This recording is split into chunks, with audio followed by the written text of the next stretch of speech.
안녕하세요, 히머스입니다. 연자TV는 연애와 결혼 생활에 대한 고민을 풀어드리는 상담을 전문적으로 하고 있는 연애상담 R&D 브랜드 연애자격의 공식 유튜브입니다. 오늘은 재회와 연애 유지 능력의 상관관계에 대해서 얘기를 드릴 거예요. 당연히 재회를 어떻게 해나가야 하는지에 대한 팁을 좀 약간 상세하게 공개를 해드리거든요. 내용이 약간 길 수 있지만 끝까지 좀 봐주세요. 아셨죠? 재회가 대체 뭘까요, 여러분? 재회에 대해서 얘기를 드리려면 가장 먼저 풀어야 하는 게 이별이 뭐냐라는 거거든요. 이별은 애초에 뭘까요? 이별은 왜 생길까? 왜 서로 좋았던 두 사람이 서로 사랑하자, 우리 오래오래 예쁘게 연애를 하자, 내년에는 뭐 하자, 우리 결혼하면 뭐 하자, 이런 약속을 했던 두 사람이 왜 헤어져야만 할까? 서로 계속 좋으면 좋은데, 그쵸? 아마 보시는 분들 다 이게 고민일 거예요. 이별이라는 거는 당하는 사람 입장에선 진짜 이해가 안 갈 수 있거든요. 결심하는 입장에서는 대화가 너무 안 되면 이별을 할 수밖에 없어요. 여러분은 어느 부분에서 그분이랑 대화가 안 됐어요? 그것부터 잘 모르겠다라고 하면 진짜 대화가 안 된 거예요. 이거는 솔직히 말하면 좀 그 사람 입장에서는 여러분의 눈치가 없다고 생각했을 거예요. 보통 이제 연인이라고 하면 말을 안 해도 알아주길 바라니까 말을 안 했지만 아무리 그렇기로서니 몰라주냐 라고 생각을 하면 또 대화가 안 통한다고 느낄 수가 있기는 하고, 한편으로는 또 말을 안 했는데 어떻게 아냐고 여러분은 생각하실 수 있고, 그것도 맞기는 해요. 어쨌든 그래서 이별이라는 건 대화가 안 통하기 때문인 건데 왜 안 통해지는 걸까요? 자, 제가 왜 대화가 안 통해지는 건지 다시 여쭤본 거는 이유가 있어요. 왜냐하면 연애는 처음엔 대화가 통하기 때문에 시작해요. 혹은 이 사람이랑은 대화가 통할 것 같기 때문에 시작을 해요. 대화가 절대 안 통할 것 같았는데 연애 시작하신 분은 안 계시죠? 연애는 기본적으로 대화예요. 그래서 최소한의 조건이 대화가 통하는 거거든요. 물론 이제 대화가 통하려면 우리가 서로 어떤 사람이어야 하는지라는 조건들이 어느 정도 있어야겠지만, 그리고 사실 그 조건에 맞춰서 연애를 하면 참 좋겠지만 보통 그렇게까지 생각을 안 하세요. 느낌이 맞는다는 얘기는 다른 게 아니라 대화가 통하는 거거든요. 물론 어느 정도 호감이 가는 외모라든지 이런 것들이 포함이 되겠죠, 거기에. 그래서 어쨌든 대화가 통해야지 연애가 시작이 되는 거고, 대화가 통해야지 설렘을 느끼는 건데, 그렇기 때문에 두 분도 만났을 텐데, 근데 어느 순간 대화가 안 통하게 된다는 거지. 그렇게 잘 통해서 연애까지 시작을 한 건데. 문제가 뭐냐면요, 아까 이제 제가 처음에 제목에서 얘기 드렸죠. 재회랑 연애 유지 능력이 무슨 상관관계냐고. 연애 유지 능력이 없으면 통했던 대화가 안 통해져요. 왜 그러는 거냐면, 연애가 사실 나도 행복하고 너도 행복한데 우리 둘이 만나서 더 행복해지자 라는 식으로 진행이 되면 정말 제일 이상적이거든요. 그리고 그렇게 이상적인 커플은 사실은 많지 않은 걸 저도 알고 있기는 해요. 그리고 이 영상 보시는 분들은 다 그런 분들이 되셨으면 좋겠기도 하고, 꼭 그런 분들이 되셔요. 어쨌든 그래서 이 연애가 시작이 됐을 때는 처음엔 두 사람이 서로에게 맞춰주려고 되게 많이 노력을 하거든요. 왜냐하면 처음이니까, 이 사람이 누군지 모르니까. 그런데 어느 정도 파악이 되고 나면 그때부터 하려는 게 뭐냐면, 이 연애를 나한테 좀 더 유리하게 세팅을 하려고 노력을 하기 시작해요. 처음에 이 사람이 누군지 모르니까 내가 유리하게 세팅을 하고 싶어도 어느 정도 상황 파악이 필요한 거죠. 상황 파악을 하면서 내가 그래도 이 사람한테 어느 정도 좋게 보여놔야 그래야지 나한테 좋게 돌아오는 것들이 있고, 그러다 보니까 처음에는 좀 그런 부분들을 많이 신경을 쓰게 되는데, 나중 가면 갈수록 내 거를 요구를 하는 게 많아지게 돼요. 좀 더 이해를 바라고, 좀 더 존중을 바라고, 좀 더 관심을 바라고, 내가 원하는 것들을 많이 바라기 시작해. 처음엔 바라는 걸 잘 얘기도 못했던 사람들이 점점 바라는 걸 많이 얘기를 하기 시작을 해요. 문제가 있어요. 두 사람이 바라는 게 똑같을까? 똑같으면 진짜 너무 다행이기는 한데 보통 똑같을 수가 없는 게 입장이 다를 수밖에 없어요. 일단 남녀를 떠나서 연인이라는 걸 떠나서 사람이 두 명인데 어떻게 입장이 똑같아요. 서로 살아온 경험이 다르고 이런 거 다 떠나서 일단 두 사람이 있으면 이게 입장이 똑같아질 수가 없어요. 그래서 입장이 분명히 두 사람이 다른데 이 부분에 대해서 사실 서로 들어주려고 하는 처음 자세를 지키면 이건 문제를 풀어갈 수가 있거든요. 하지만 이게 대부분 이제 연애가 잘 유지가 안 되시는 분들의 특징이 연애를 할 때 상대분을 심한 말로 사람으로 안 봐요. 뭘로 보냐면 연인이라는 역할로 봐요. 예를 들어서 뭐 A라는 남자가 있어요. 그럼 이 남자도 본인 이름이 있을 거 아니에요.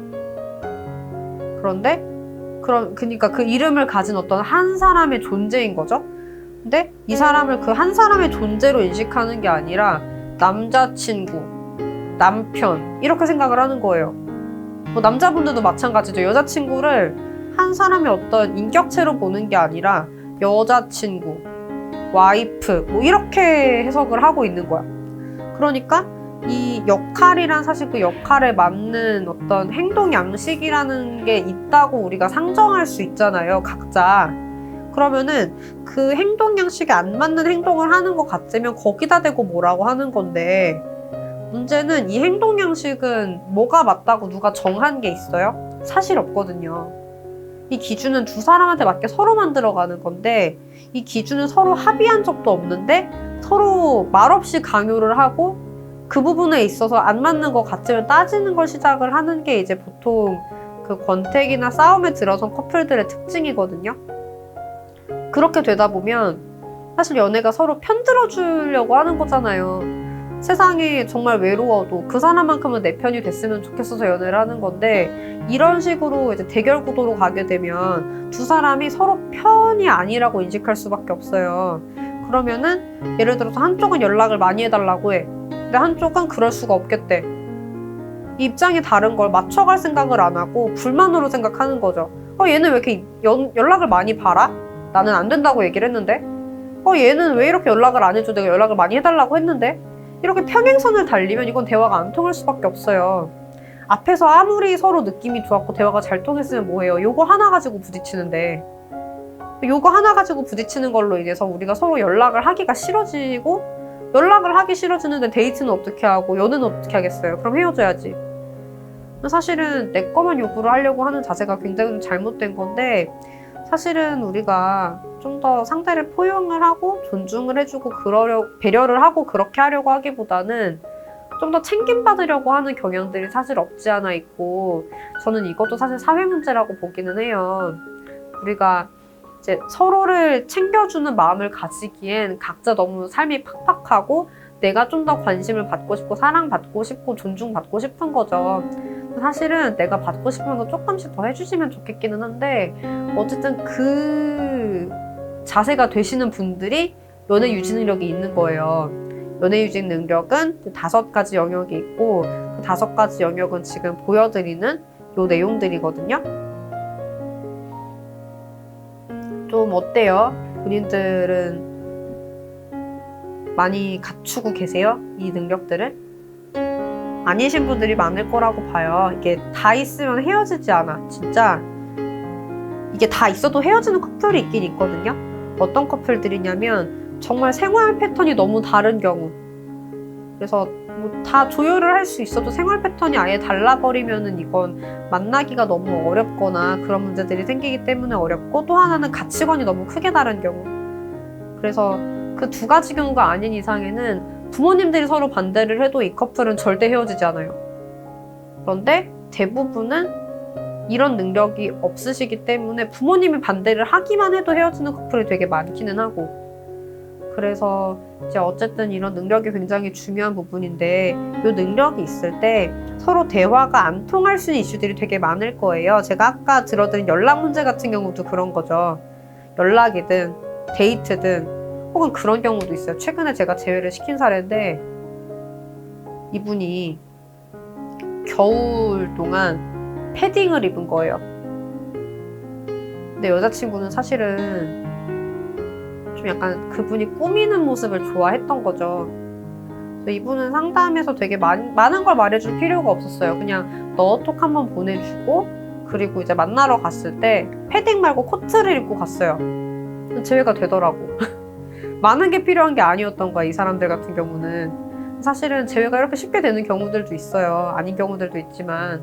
그래서 어쨌든 중요한 거는 서로 원하는 게 뭐였냐라는 거거든요. 근데 이게 일일이 말하기가 되게 치사한 경우들도 있고, 연애라는 게. 지금 제가 오늘도 계속 얘기하듯이 배려심이 많이 필요한 건데, 이 배려심이라는 게 결국 관찰을 하고 그 사람 입장을 생각을 해주는 걸 얘기를 해요. 근데 보통 자기 입장만 생각하기 급급하기는 하죠. 그리고 재회가 되려면 결과적으로 이 대화가 다시 통해 보여야 되거든요. 근데 대화가 다시 통해 보이는 가장 간단한 방법이 내가 연애 유지 능력이 생겼다라는 걸 보여주는 거예요. 우리가 원래 대화가 안 됐지만, 우리가 대화가 안 통하는 이런 특성들이 있었지만, 사실은 이런 거를 우리가 싸우지 않고 서로 지치지 않고 맞춰나갈 수 있는 능력이 내가 생겼다라는 걸 보여주는 것만으로 상대분 입장에서는 다시 생각을 할 수가 있게 돼요. 왜냐면은 누구든지 입장은 다를 수밖에 없거든요. 그건 저랑 나라쌤도 똑같아요. 입장이 다른 건 당연한 거예요. 그리고 갈등 당연히 있는 거고, 서로 행동을 잘못하면 저랑 나라쌤도 싸우겠죠. 여태까지 싸운 적이 없지만. 근데 조금씩 서로 배려를 할 수 있으면 싸우지 않을 수가 있고, 싸우지 않을 수 있으면 가장 좋은 게 서로 상처를 거의 안 줄 수 있어요. 그리고 서로 물론 우리가 싸우지 않더라도 상처를 줄 수 있죠. 사람이 살아가다 보면 실수도 하는 거고 잘못도 하는 거고 어떻게 상처를 안 주겠어요. 하지만 내가 그 상처를 굉장히 잘 무마를 시키고 없었던 일로 만들 수가 있고, 우리가 다시 서로 잘해줄 마음이 생길 수 있다고 하면, 그러면 우리가 그렇게 실수하고 잘못하는 일들이 연애에 큰 문제를 주지 않는다고. 그런데 연애 유지 능력이 없는 분들은 그 실수가 하나하나 쌓이고 잘못이 하나하나 쌓이면서 관계가 망가지게 만든다는 데 문제가 있어요. 이 망가진 관계를 내가 복구를 하기도 되게 능력이 없으면서. 그래서 사실 가장 중요한 거는 내가 이 연애라는 게 좀 되게 잘 죽는 꽃이라고 생각을 해야 돼요. 잘 죽는 꽃이니까 내가 햇빛 양도 잘 조절을 해주고, 물도 굉장히 잘 주고, 혹시 영양제가 필요하면 그런 거도 갖다 주고, 만약에 토양이 좀 안 맞는 것 같으면은 옮겨다가 키워도 보고, 만약에 이거 같은 경우는 수경재배가 필요한 것 같으면 물에다가도 갖다 놔보고, 좀 그런 걸 해봐야 되거든요. 그런데 이제 여러분들이 사실 연애를 하면서 그렇게까지 하는지, 이 상대가 어떤 사람이고 어떤 연애가 필요한 사람이고 내가 어떻게까지 해줘야 하는 사람인지, 언제 화가 나서 풀리는지 이런 걸 다 알고 제대로 맞춰주면서 연애를 하나요? 이런 부분들이 저는 사실 부족하시기 때문에 서로 불만족을 결과적으로 할 수밖에 없고, 그러다 보니까 관계가 망가지는 거라고 보거든요. 사실은 유지를 하려면 굉장히 많은 노력이 필요한 게 사실이고, 그 부분이 안 될 때 관계가 망가질 수밖에 없고, 그리고 사실은 그럼에도 불구하고 이것들이 있다고 보여줬을 때는 재회가 되더라고요. 다만 보여줄 수 있는 기회를 잡는 건 되게 중요한 일이기 때문에, 이별을 하고 연애 자격이 왔다고 해서 반드시 재회를 시켜드리는 게 아니라 좀 빨리 오셔야 된다는 거기는 해요. 그냥 우리가 보자라고 얘기를 했을 때 봐주는 것도 그 사람이 어느 정도 나오고 싶어야지 나오는 거잖아요. 물론 우리가 명분도 잘 얘기를 해줘야겠지만, 근데 이제 이게 한 달, 두 달 이상 지나가고 나면 내가 왜? 라는 말이 나와요. 그 내가 왜? 라는 말이 나오지 않으려면 일단은 그래도 이별하고 일주일 정도는 돼야, 그 정도쯤 됐으면 이제 내가 왜? 라는 말은 잘 안 나오긴 하거든요. 정말 내가 너무 심각하게 상황을 망가뜨려 놓은 게 아닌 이상은. 그리고 내가 왜? 라는 말도 이제 사실 거절 대응으로 대응을 하면 되는 부분이기는 하고. 그래서 어쨌든 중요한 거는 너무 늦지 않게 우리의 관계가 행복해질 수 있다는 사실을 다시 알려주는 거, 그거면 되는데, 그걸 위해선 재회가 정말 연애 유지 능력이 되게 중요한 포인트라는 거죠. 왜냐면은 상대 입장에선 이게 다시 반복되지 않았으면 좋겠어서 이별을 하는 거니까. 자, 오늘 좀 많이 도움이 되셨기를 바라요. 오늘 영상 보신 분들 다 행복한 연애를 하시기를.